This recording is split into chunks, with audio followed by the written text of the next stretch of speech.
What's up, guys, and welcome back to another episode of FBOMB. Ladies and gentlemen, we are proud to present to you another episode of FBOMB. Welcome to another episode of FBOMB. FBOMB. FBOMB. FBOMB. FBOMB. Let's go FBOMB.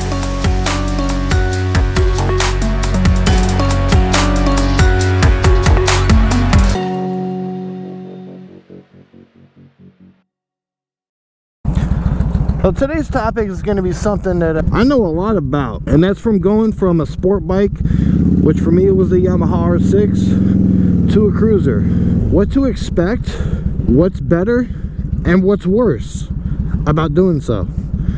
So for me, the R6 was an awesome bike. It had the speed and ability to split lanes and to keep up with most big bikes. Going from an R6, a sport bike, to a cruiser, for me, it was about comfort and it was about accessibility, being able to travel easier. For instance, I have the saddlebags on the bike now. With an R6, without looking dorky, it's very, very difficult to travel on. Now, you can throw saddlebags on a sport bike, you can. But mind you, it's gonna look dorky. I'm not a fan. Now, going to a cruiser, not only is it easier to travel on, but it's actually a lot easier to motovlog on. For instance, just having like the GoPro mounting area, you have most cruisers, you have a lot of bar space. Sport bikes, you don't have a whole lot of bar space. You can't really mount a GoPro easily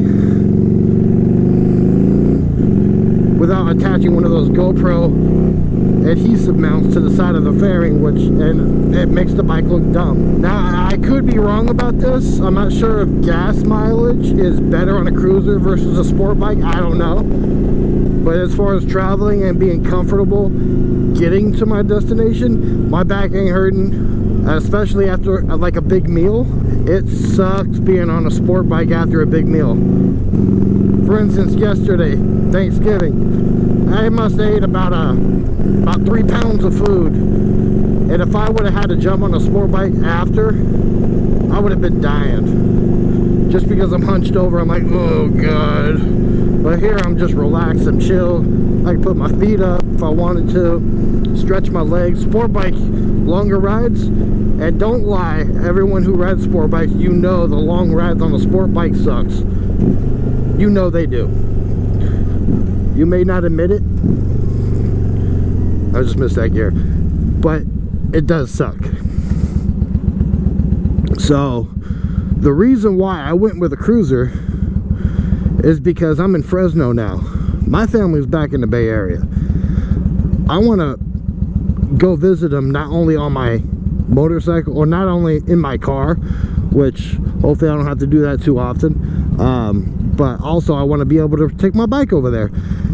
And going on a 3-hour ride, 2.5, 3-hour ride to the Bay Area, it's not fun. It's not fun at all. I mean, it's fun at first, but then once you get there, your hands are vibrating and your legs are stiff and you feel like your butt's falling asleep. And with this one, I can easily stretch my legs. I tend to see that, and this is the bad part of hopping on a cruiser, you're not seen as much on a cruiser versus owning a sport bike. On a sport bike, most of them are loud off the bat, especially if you end up going with any kind of slip-on exhaust. Cruisers, you can't really do a slip-on exhaust and gain that sound that you want. Usually with cruisers, you got to replace the whole engine, or you're cutting pipes to get that sound that you want, so you're actually heard. And yes, it's true, sport bikes are faster than cruisers most of the time, unless you've done a lot of work to your engine and you bored it out and you got like 120 horsepower to the engine. Oh, bikes. I have seen videos of Harley Davidsons beating Hayabusas in a drag. I have seen it before. Is it very common? No, not really. He probably did a lot of work to his bike to get it to that point, but sport bikes in the long run, they are faster, they're more nimble on the curvies and the twisties. Now, I'm not saying that you can't do that with cruisers. You can't go on twisty roads with cruisers, because you can. For sure, you can. But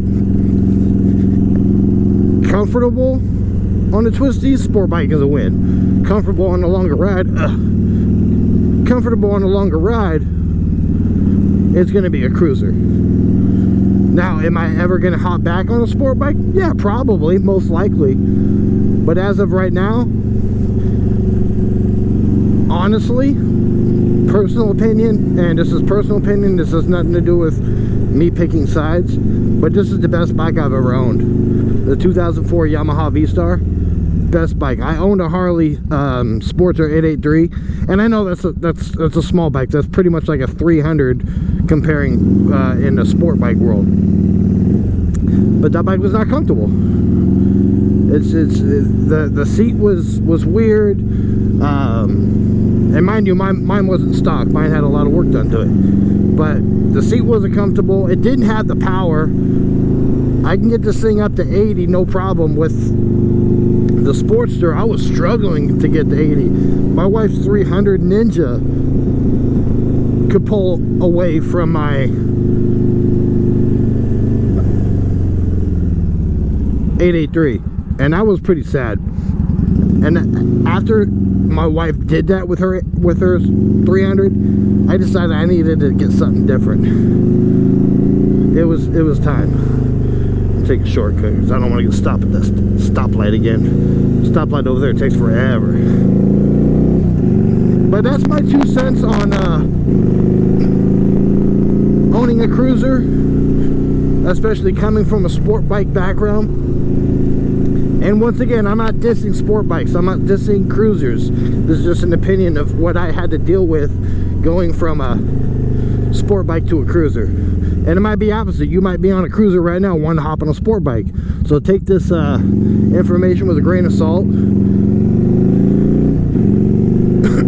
and make your own decision. But yeah, that's my opinion. Take it for what it's worth. If you guys have any questions, feel free to comment down below. That's not the right way. It's the next one. Comment down below. Let me know what you guys think. Are you on a sport bike now thinking about a cruiser, or are you on a cruiser right now thinking about a sport bike? Let me know.